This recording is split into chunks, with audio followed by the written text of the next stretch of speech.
strength is important. And who the fuck said it wasn't?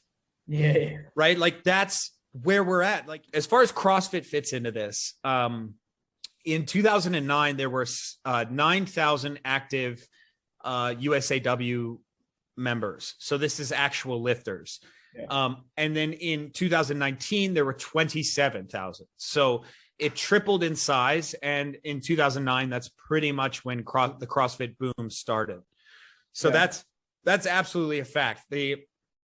On the women's side, we see CrossFit helping us out in the sense that we're getting medalists from that have started in CrossFit.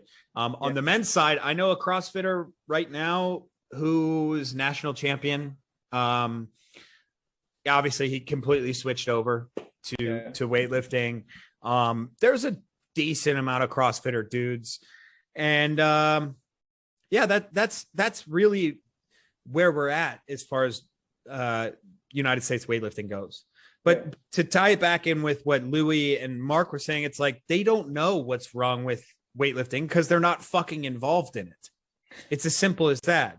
Yeah. Could you imagine, like, if I was criticizing American rugby, which I could because they're not good. They fucking suck. Right. But if I said that I knew the answers, someone could easily come back and go, okay, fucking do it. Yeah. And I'd be like, oh shit, you're right. I can't. I won't. Their thing about, well, if you increase the force going into the bar, you increase acceleration, blah, blah, blah, blah, blah.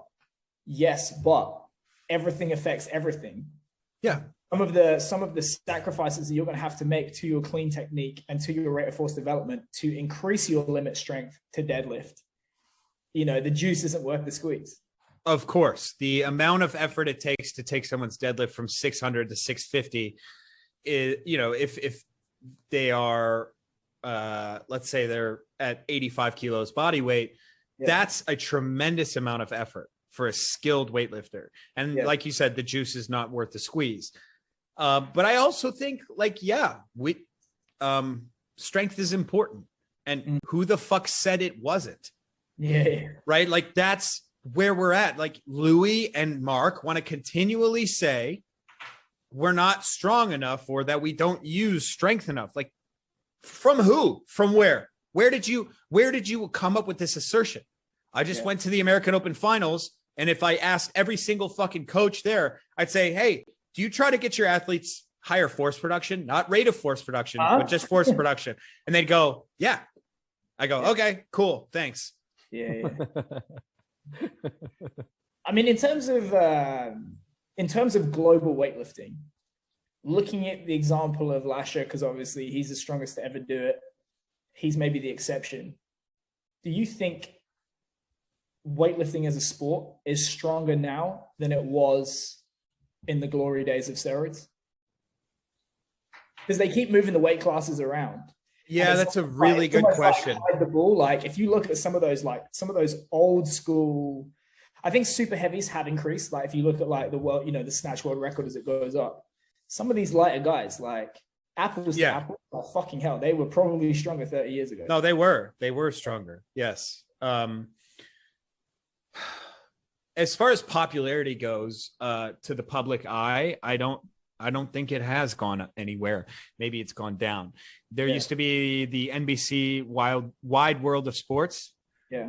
And that was, they would show crazy footage from different sports and stuff like that. And then they would have weightlifting in it. Yeah. And it was kind of like a world's strongest man competition. Like, I think the idea of weightlifting back in the day was like, here's some strong freaks. And now it's become this like dry Olympic sport. I'm talking about like actual 1RM strength in the lifts. Oh, you're saying it's stronger. Yeah, compared to the records in the previous weight classes to now. No. You think we're stronger now? No. I think they were stronger back then. Probably. The drugs, like the use of drugs back, like the stories that they would tell about the Bulgarian team was so insane. There's this one guy, his name was God, I can't even think of it. His last name is Valentin Hristov. Yeah. And he he wrote a book about, he wrote a book about his experience on the Bulgarian team, and I think they like barred it from being sold because he pretty much ousted them for like the most insane shit they would do. Like, as an 18-year-old or 19-year-old, he snatched 160 kilos and he clean and jerked like maybe 180. Maybe he was doing, which is definitely possible for like the best teenager, right? He could have been a freak athlete. Yeah. He said, I immediately was approached by Ivan Abajev, the head coach for Bulgaria. And he said, I want you to train with me. So his numbers then went from 180 to 210. And that was where they had implemented Dianabol. And I forget the other drug. I think it was, it's just a very common one, Deca. Yeah. So it was Dianabol and Deca. And then they kept upping the dosage until about 2 or 3 years later, he had snatched 200 and clean and jerk 250 in training. And he said, in the meantime, my pee was the color of cola, and I was seeing spots and passing out during training all the time. Fucking hell. It was not a, hey, we're going to beat the tests type of thing.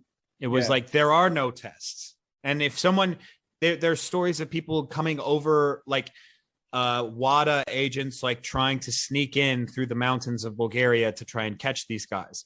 Yeah. You know, people escaping tests, not letting people cross the border. It's pretty difficult to have a national testing system in North Korea. Okay. North Korea gets to compete internationally. Yeah. How in the fuck is that fair? And how is anyone going to say anything else to me? I just refuse to hear any other story. North Korea. We're going to send agents into North Korea to test them. I heard China as well. It's like, I heard a few things, like basically you'll go do your military service and the agents will come up to the army base and they'll be like, oh, we're here to test that guy. And they'll be like, who? No. Yeah. Who? He's not here. Yeah, dude, that's one of the things that I realized in China as well, is like, piracy is part of their life. Yeah. And I don't mean that in like a negative way. Like, it's like, yours is mine, mine is yours. You know, And like, I'll go to they call them the night markets when I was in China. Yeah, and it's just, everything is copyrighted, like everything. Yeah. Yeah. Anything you want, like they've made it themselves. Like, there is no IP. And so, you know, it's a similar situation in their culture. If you're trying to test them, like you said, they're going to be like, who are you talking about? They're not here. Oh, he's gone. They do, like, they rotate as well. Like, they'll have like 4 squads. So maybe you get a medal, you're going to like retire for a little bit. Then they have the B squad. Then they drop someone. And then, oh, I'm coming out of retirement for the Olympics. Yeah. Yeah. I mean, they just have massive numbers of people that can step up and win medals, which is just crazy. They also, they give a shit. They realized this is a sport where we can win 8 medals, and they did. They won 8. Yeah. They won 8 medals. I think it was 8 gold medals. Yeah. For a country at the Olympics to flex on how awesome you are, that's a massive thing. Like, they don't want to lose weightlifting, so they're going to put more and more money into that. That's what a lot of these countries, that's why the sport became corrupt as we know it, is because it was a sport of countries who had no medals. Azerbaijan does not have medals in the Olympics, but damn, they're fucking good at weightlifting and they got a medal. They're not going to let that shit go. So they're going to do whatever they can. They create this like crime syndicate where the IWF, the head of the IWF, is literally taking cash from people or paying people cash if they send him pictures of the ballots that they voted for him with, right? Yeah. It's just shit like that. And so the sport has become a total shit show. But in America, we don't really care. We have a fun time doing our own little national thing. Congratulations on making it to the end of the video. Why don't you celebrate by watching more videos just like it? You can also help us on our quest to placate the algorithm gods by liking, sharing, subscribing, and commenting. Thank you.